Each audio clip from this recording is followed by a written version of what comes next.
Inaasahang mas bubuti pa ang serbisyo ng Ninoy Aquino International Airport ngayong sisimulan na ang rehabilitasyon nito. May ulat si Clazel Pardilla. Sabi nila, the best therapy is a change of scenery. Paano kung sa airport makakita ka ng gumagalang daga, surot sa upuan, o kaya wala kang maupuan, yung maka-experience ng brownout. Ang mga naging problemang yan sa Ninoy Aquino International Airport, hindi na maulit at susolusyonan. Simula kasi September 14, uumpisahan na ang rehabilitasyon ng NAIA sa ilalim ng Public-Private Partnership. Ang target, gawing world-class ang airport, moderno at kaakit-akit sa mga turista at investor. Sa unang taon ng rehabilitasyon, itataas ng New NAIA Infrastructure Corporation ang seating capacity sa mga terminal. Aayusin ang mga pasilidad at magdaragdag ng mga aircon, generator set at mga palikuran. I-upgrade ang X-ray machine, kukumpunihin ang mga elevator at pabibilisin ang internet speed sa airport. What the passengers will be feeling will be actual. It will not be purely aesthetic.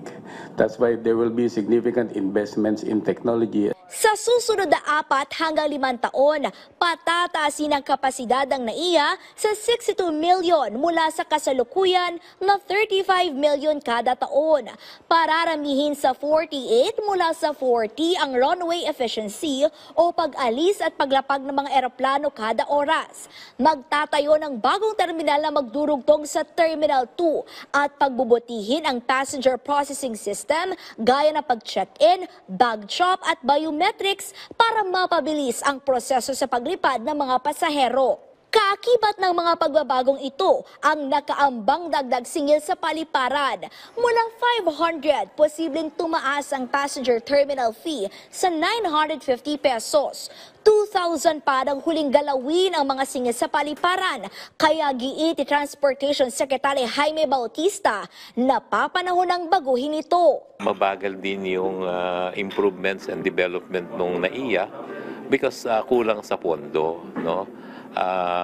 Siguro it's about time na yung ating mga fees ay maging kapareho naman ng mga fees ng other countries. Ayon sa Department of Tourism, mahalaga ang rehabilitasyon ng NAIA para makamit ang target na gawing tourism powerhouse ang Pilipinas. This is something that we are looking forward to as the NAIA starts its transformation process.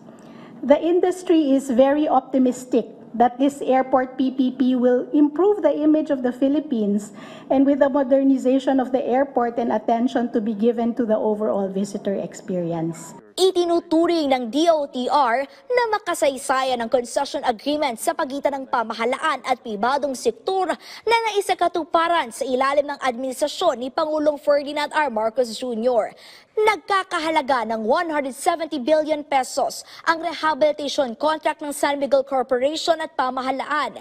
Inaasahang lolobo sa 900 billion pesos ang kikitain ng gobyerno mula rito. This is on record the fastest PPP project concluded just after 8 months. The project was procured through an open, transparent, and competitive bidding. NAIA's rehabilitation is not just a credit to President Marcos Jr., but should also be hailed historic, deserving prominent mention in Philippine commercial aviation history.